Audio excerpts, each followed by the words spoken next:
It's no secret there are health disparities between black and white people in our country. And today we want to dig a bit deeper into this topic and hopefully shed some light on some of the specific illnesses and diseases. Let's welcome in Dr. Jasmine Marcelin from Nebraska Medicine. Thanks for taking the time out here today. Let's start with the basics. Which diseases do we see the biggest disparities between black and white people?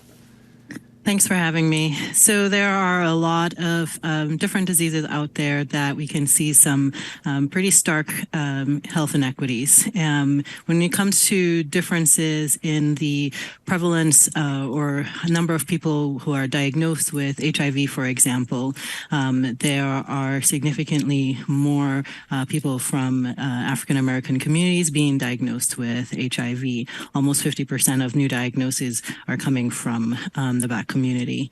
When we think about things like cancers, for example, Black men are more likely to have be diagnosed with prostate cancer and also more likely to die from prostate cancer than white men. And when we think about breast cancer in women, there are data from the CDC that show that Black women are more likely to be diagnosed with more aggressive or further more serious types of breast cancers and more likely to die from breast cancer than white women counterparts.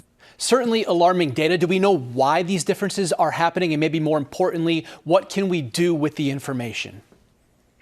So there's a lot of different reasons why these health inequities occur. First of all, we have to think and sit with and acknowledge the historical issues that have been at place at the foundation of medicine, where because of structural racism, Black individuals were not afforded the same type of health care, not afforded the opportunities to access care in hospitals. One might think, well, this was something that was happening a long time ago and this is not happening now. But the reality is there are still inequities in access to care, access to primary care, and that means preventive services, access to medications that people can take to help to prevent them from being infected with HIV, for example. There are medicines called pre-exposure prophylaxis, and when you look at the proportion of people who are taking pre-exposure prophylaxis to reduce their risk of acquiring HIV, even though the Black community has higher diagnosis rates, these medications are there is less uptake in the Black community. There's less access to these medications.